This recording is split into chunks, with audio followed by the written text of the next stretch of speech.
एक भक्त हुए जयमल, क्या नाम था? जयमल। ये मीराबाई के चचेरे भाई थे। चचेरे भाई समझते? चाचा के बेटे।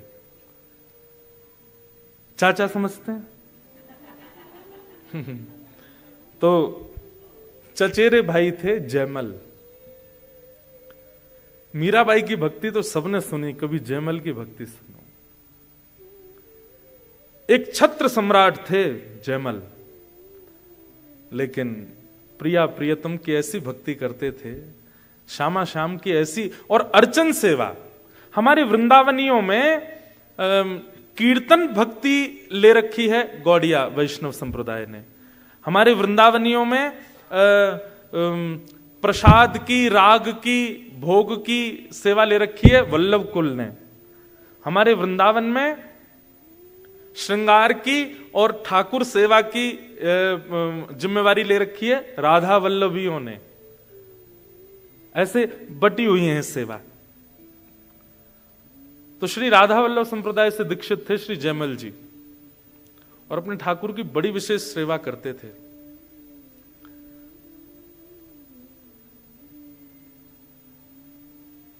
एक दिन वे अपने कक्ष में सो रहे थे और उनको अचानक गर्मी लगने लगी। पहले फैन तो होते नहीं थे, एसी तो थे नहीं। वो कोई द्वारपाल बाहर बैठा बैठा पंखा चलता था ऊपर, वो रस्सी से पंखा चलते रहते थे, ऐसा ही व्यवस्थाएं होती थी। लेकिन जयमल जी को बहुत गर्मी का अनुभव हुआ। तो अब देखिए, ये है अर्चक की स्थिति। उसको जो अपने लिए फील होता है वो अपने लिए नहीं करता तैयारियां, वो ठाकुर जी के लिए करने लगता है। जैसे ही उसको पंखा चल रहा था और रात में सोते सोते जयमल जी को थोड़ी गर्मी सी लगने लगी, तो मन में विचार करने लगे, जब मुझे इतनी गर्मी का अनुभव हो रहा है, मेरे ठाकुर जी को कितना हो रहा होगा। हमारी स्थिति कैसी है? हमारे साथ कुछ भी होता है, हमारे नेत्रों को, कानों को, नासिका को, जीव को, त्वचा को, पंच इंद्रियों को कुछ भी अनुभव होता है, हम अपने लिए परिवर्तन करते हैं। पर एक अर्चक भक्त को कुछ भी फील होता है, वो ये कहता है कि ये मेरा नहीं है, ये मेरे ठाकुर जी संकेत कर रहे हैं मुझको। तो जयमल को जब गर्मी लगी तो उसको संकेत ऐसा नहीं लगा कि उसको लगी, उसको लगा मेरे ठाकुर को शायद गर्मी लग रही है। और जयमल जी ने तुरंत क्या किया? हमारे यहां खस होता है, खस की बढ़िया टाट बनवा करके एक झोपड़ी जैसी, एक हट जैसी बनवाई, और उसमें खूब सारा पानी का छिड़काव किया। तो उससे उसकी तासील ठंड होती है, बहुत ठंडा लगता है उसमें, बिना पंखे के भी बहुत अच्छा लगता है। अभी गर्मी जब आ जाएंगी ना, जेठ का महीना आएगा, जून जुलाई, आपके यहाँ तो विंटर होता है, हमारे यहाँ समर होता है उस समय। तो जैसी समर आएगा तो राधा वल्लभ जी, बिहारी जी, राधा रमन जी, सब जगह खस की टाट आ जाएंगी और उनको गीला करते रहते हैं पूरे दिन। ठाकुर जी को ठंडक अनुभव होती है। मैं अपनी घटना बताऊं, हमारे ठाकुर जी की झारी जी, जल झारी जी हैं, उसमें जल पधराया जाता है सुबह। और वैसे तो नियम से तो बहुत बार जल बदलना चाहिए, पर हम कथाओं में और ट्रेवलिंग में इतने रहते हैं, तो हम सुबह जल पधराते हैं, फिर दोपहर में राजभोग के समय और रात्रि शयन के समय। तो रात्रि शयन के समय एक दिन में जल पधराना भूल गया, मतलब चेंज नहीं किया जल, और ठाकुर जी को विश्राम करा के सो गया। रात भर प्यास लगती रही, पानी पीऊं और फिर उठ करके पानी पीते हैं तो फिर थोड़ी देर बाद वॉशरूम जाऊं, फिर आऊं, फिर पानी पीऊं, फिर वॉशरूम जाऊं। पूरी रात नहीं सो पाया। सुबह उठ के जब स्नान ध्यान करके सेवा में गए, तब अचानक याद आया कि ठाकुर जी की जल झारी तो बदली नहीं थी। ऐसे इंडिकेशंस आपकी बॉडी को होने लग जाएंगे, आपके माइंड को होने लग जाएंगे जब आप अर्चन भक्ति में अति विशेष हो जाते हो। आपके ठाकुर जी इच्छा अपनी आपको लागू करके बताएंगे कि ऐसा है। एक बार बद्रीनाथ में कथा थी, तो मैं अपने ठाकुर जी को कथा में बहुत कम लेके जाता हूं। तो वहां जो आयोजक थे वो बोले, महाराज जी आज कथा में ठाकुर जी को लाओ। मैंने कहा ठीक है। लेकिन उस दिन इतनी ज्यादा ठंड थी, मौसम बिल्कुल माइनस में चला गया था, और मेरे कमरे से जो ऐसा ही हॉल था वो काफी दूर था, और कोई गाड़ी वाड़ी नहीं, ऐसे ही लेके आना था पालकी में ठाकुर जी को। तो जब मैं कथा में जा रहा था, मैं सोच तो रहा था ठंड तो बहुत पड़ रही है, ठाकुर जी को कहीं सर्दी नहीं लगे। तो मैंने जाते जाते स्टेज पे बैठते एक पंडित जी को बोला, ठाकुर जी को ना गर्म शॉल उड़ा देना। और मन में ऐसा आया कि इतना तो ठाकुर जी सही लेंगे मेरे लिए ठंड ज्यादा है। आप विश्वास नहीं मानेंगे, ठाकुर जी जैसे ही मंच पर आए और उस दिन की कथा विश्राम होते ही गला चौक, मेरा ही गला बैठ गया। और इतनी ठंड, जाड़ा, रात भर बुखार, खूब दवाई औषधि ले ली लेकिन बुखार उतरा नहीं। ये मैं अपना अनुभव बता रहा हूं। रात में दवाइयां ली, सुबह उठ के दवाई लेने लगा, स्थिति बहुत वैसी हो गई कि अब कैसे कथा करूंगा आज की। पता नहीं क्या मन में आया, मैंने कहा सुनो, एक शुद्ध काढ़ा बना करके ठाकुर जी का भोग लगाओ। और जैसे ही ठाकुर जी का भोग लगाया, सब रो ज्वर उतर गयो, गलो ठीक है लगो, बिल्कुल स्वस्थ हो गए। ये चतुर्थ भक्ति पर तो मैं अपने ही उदाहरण बहुत दे सकता हूं आपको। पाद सेवनम, ठाकुर की सेवा, ये कोई पाषाण नहीं है, वे चैतन्य है साक्षात। उनकी उसी भाव से सेवा किया कीजिए। हमसे आप दोपहर में बोलेंगे 1 बजे कि महाराज जी अपने ठाकुर जी का दर्शन कराओ, हम कहेंगे अभी नहीं मिलेंगे। क्यों? अभी गैया चराने गए ठाकुर जी, 2 दिन से तो अफ्रीका में गैया चराने जा रहे हैं। तो हम एक काम करते हैं, ठाकुर जी से यूं कहते हैं, ठाकुर जी गैया मत ले जाइयो, अकेले ही चले जाइयो, यहां शेर बहुत हैं, कहीं गैया पे आक्रमण है तो। आज हम कहीं बाहर गए थे तो भोग के लिए आपको आज्ञा दी कि आप भोग लगाओ, लेकिन उससे पहले ठाकुर जी को बोला कि ठाकुर जी आज भोग जिस घर में आप आए उस घर का कोई सदस्य पधराएगा। नहीं बता करके जाएंगे तो भोग की थाली गिर जाएगी नीचे। ऐसे अनुभव होते हैं। ये कैसे होते हैं? जब आप उनको पाषाण ना मानो, उनके प्रति पाषाण बुद्धि ना रखो। वो गेम खेल रहे हैं आपके साथ में, उस गेम में अपनी निपुणता करो। कथा सुनकर के अपने भावों से, अपने कीर्तन से, अपनी सेवा से ठाकुर जी के उस गेम में जिसमें वो स्टैचू बन करके खड़े हैं उनको सहज कर दो। ये हमारा उद्देश्य, हमारा लक्ष्य है। पाद सेवनम।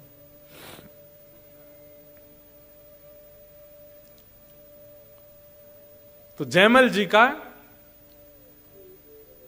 नित्य नियम था कि वो ठाकुर जी के आगे 3 घंटा बैठ करके सेवा करते थे, और सेवा करने के बाद में खूब भाव से ठाकुर जी को भजन, कीर्तन और जो भी उनको अच्छा लगता था सुनाते थे।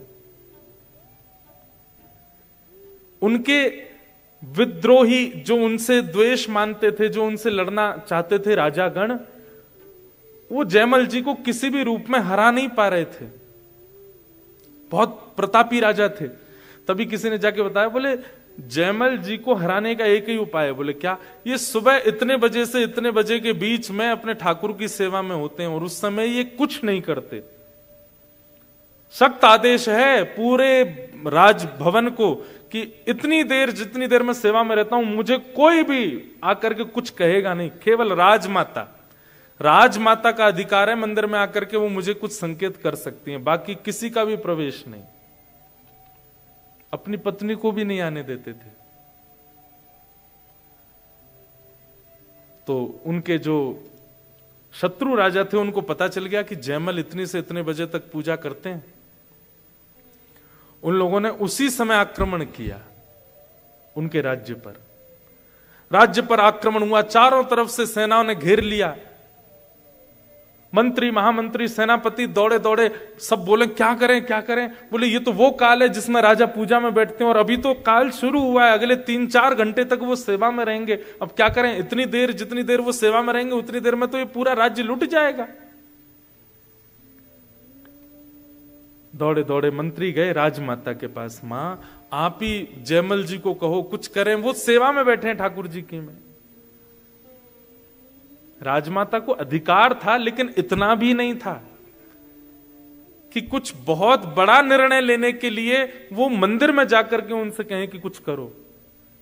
बड़े संकोच में धीमे धीमे चरण रखते हुए राजमाता मंदिर में गई, जयमल जी अपने ठाकुर जी को गोद में लेकर के सेवा कर रहे थे। अच्छा, एक और बात, यह भी एक स्वरूप है कि अगर आपके ठाकुर जी सेवा के बड़े हैं, थोड़े उनका भार ज्यादा है, तो खड़े खड़े उनकी सेवा हो, लेकिन अगर ठाकुर जी छोटे हैं, स्वरूप इतना ज्यादा भारी नहीं है ठाकुर जी का, तो एक सुंदर वस्त्र अपनी गोद में रख के वहीं लेटा के ही सेवा किया करो ठाकुर जी की। आपकी गोद में ही आए वो, वहीं सेवा पाए।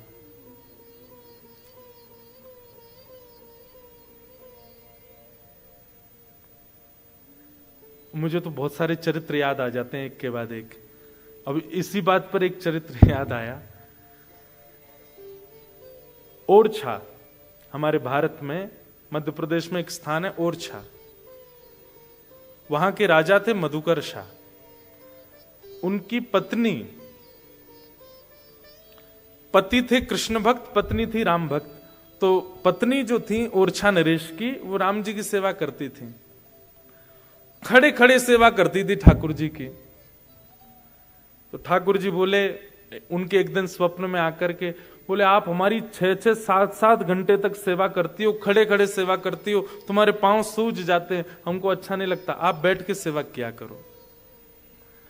तो जयमल राजा की पत्नी क्या बोली, ठाकुर जी मैं तो सेवा 2, 4, 5 घंटे आपकी करती हूं, पर आप तो भोर से लेके रात्रि तक खड़े रहते हो। जब मेरे स्वामी पूरे दिन खड़े रहते हैं तो उनके सामने 4-5 घंटे खड़े होने में मुझे लज्जा क्यों?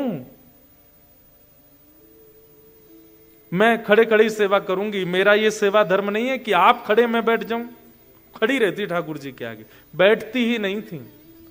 वो कहीं किसी मंदिर में भी दर्शन करने जाती थी तो ठाकुर जी अगर खड़े विग्रह, अधिकतर सब जगह खड़े हैं, वो बैठती ही नहीं थी। सत्संग में भी कोने में खड़ी रहती थी। क्यों? ठाकुर जी खड़े, हम कैसे बैठ जाएं? उनका भाव। जब किसी के लड्डू गोपाल दिखती थी तो बैठ जाती थी, बोले ये बैठे ठाकुर है तो मैं भी बैठूंगी। लेकिन कहीं खड़े ठाकुर हैं तो वहां बैठ नहीं सकती हैं वो। रात में स्वप्न में ठाकुर जी ने आके कहा, आप बैठ जाया करो। बोले नहीं, मैं तो खड़ी रहूंगी। आप भी तो खड़े हो।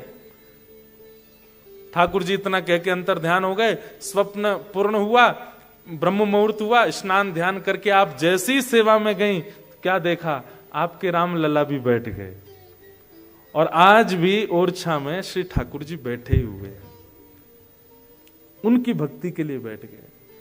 हमारे साथ ऐसी लीला क्यों नहीं करते ठाकुर जी? हम क्यों वर्षों से सेवा, लोग बाग अपने अपने घर ले जाते हैं, बताते हैं हम इतने वर्षों से सेवा कर रहे हैं, इतने वर्षों से सेवा कर रहे हैं।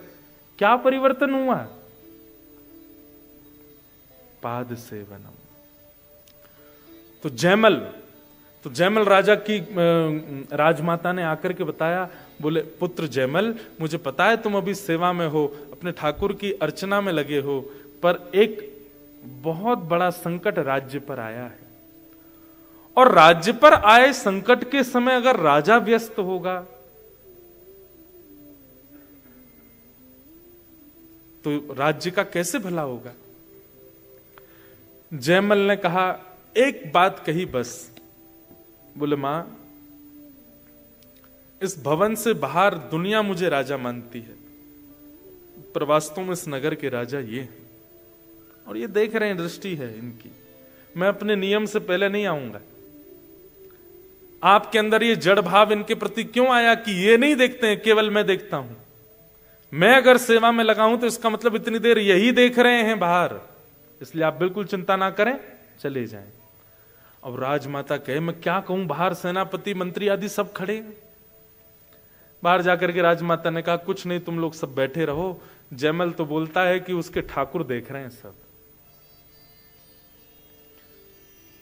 यहां राज्य के सब लोग, माताएं बहनें अपने घरों में चली गईं, बच्चों को संभालने लगी, सब रोने लगे, चीखने लगे, अब हमारा कुछ नहीं होगा। राजा को कोसने लगे, हम कैसे राजा के सानिध्य में रहती हैं, राज्य पर आए संकट के समय और मंदिर के भीतर जाके बैठ गया है। ये पाद सेवनम की चर्चा चल रही है। ठाकुर जी ने मन में विचार किया, इसका इतना विश्वास है मेरे प्रति और मेरी सेवा इसका सर्वधन है, उसके आगे अगर राज्य भी लुट रहा हो तो इसको कोई दिक्कत नहीं है। आज इसकी रक्षा हम ही करते हैं। और ठाकुर जी ने एक दिव्य रूप धारण किया,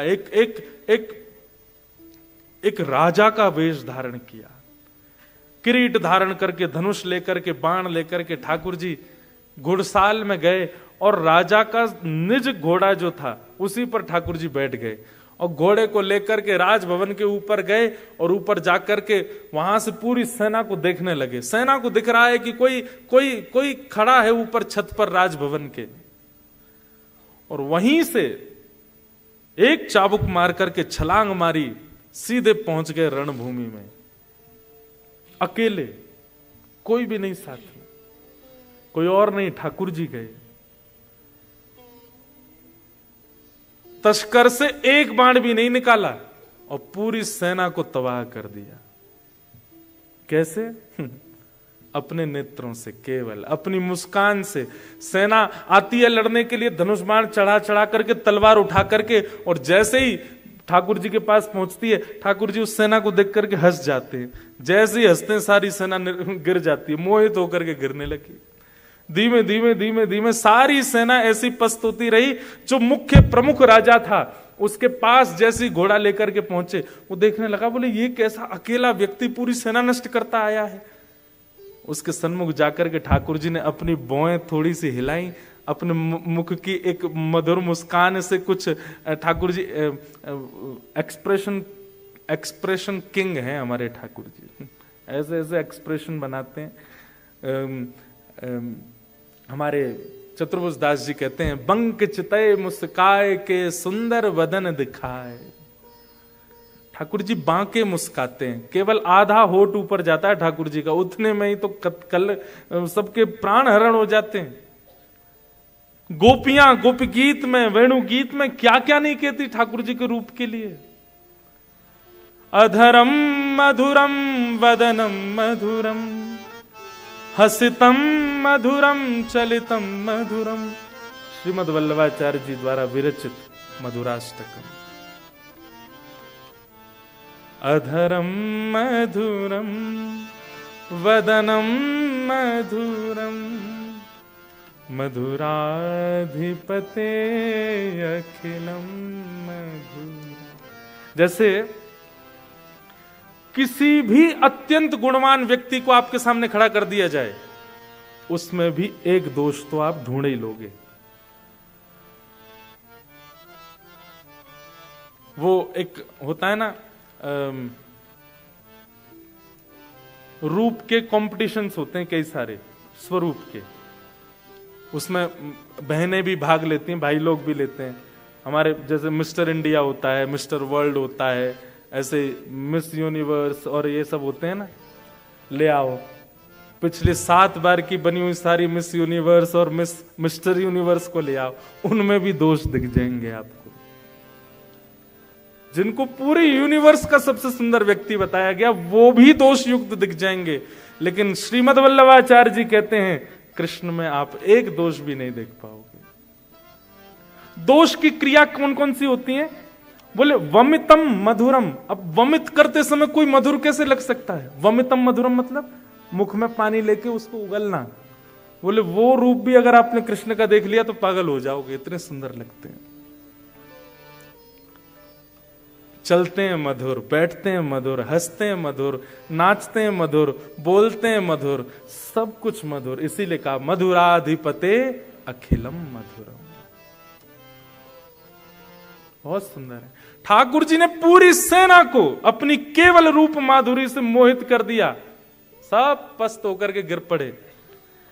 यहां जयमल की पूजा पूरी हुई। जयमल की पूजा पूरी हुई, तुरंत बाहर आए राजमाता।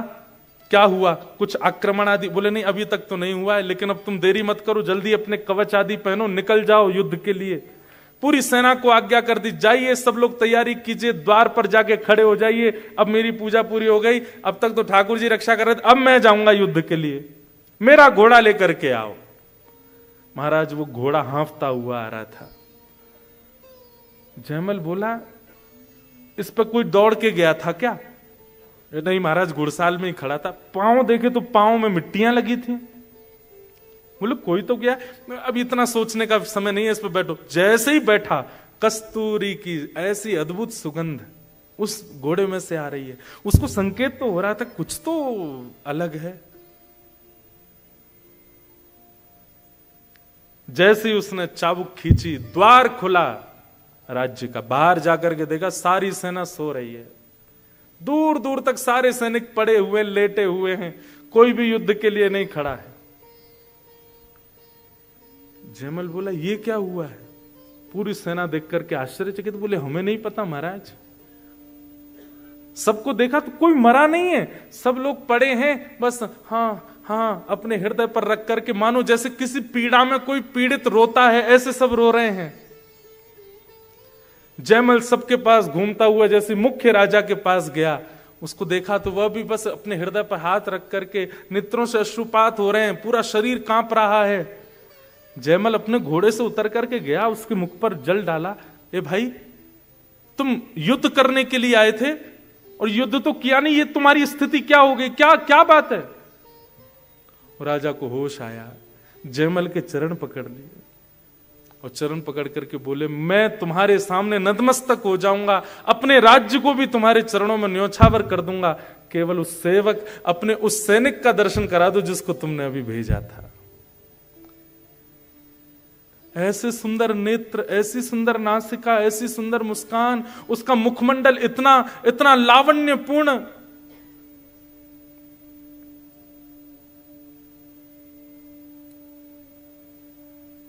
थोड़ी देर में जयमल राजा देखता है कि पूरी सेना रो रही है और राजा के आगे हाथ जोड़ करके भीख मांग रही है कि एक बार उस सैनिक का दर्शन करा दो जिसको तुमने भेजा था।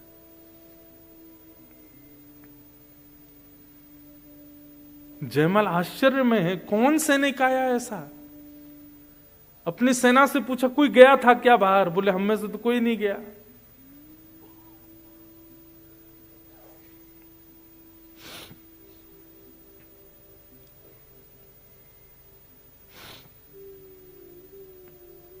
पूछने लगा, कुछ तो बताओ, भेष कैसा था, श्रृंगार कैसा था, आकृति कैसी थी? तो वर्णन करने लगे कि वरहा पीड़म, आहा, नटवर वपु कर्णयो कर्णकारम।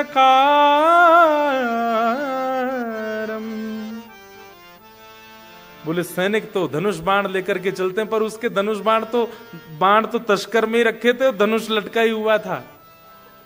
दूर से ही घोड़े पर बैठ करके आया, नेत्र चलाता हुआ, मधुर मुस्कान करता हुआ, सांवरा सलोना स्वरूप, और उसने जो मुकुट पहना था उस पर भी मोर पिछ लगा हुआ था, अद्भुत पीतांबरी थी। और सुनो, घोड़ा यही था जिस पर तुम बैठ के आए हो। ये सुनते ही राजा को कस्तूरी की सुगंध, घोड़े का हांफना, उसके पैरों में मिट्टी लगी होना और इन लोगों की मनोदशा होना, ठाकुर जी जैसा सैनिक का स्वरूप बताना, कोई और संशय नहीं आया। दौड़ करके गया और अपने निज सेवा के ठाकुर जी को जाकर के जैसे ही देखा, सेवा के ठाकुर जी तो वैसे ही खड़े थे जैसी उसने सेवा करी थी, लेकिन पीछे जाकर के देखा तो तस्कर में बाण रखे हैं और धनुष भी रखा है। जयमल समझ गया, बोले जितनी देर में सेवा में था ठाकुर जी गए थे और ठाकुर जी जाकर के पूरे युद्ध को संभाल के आए।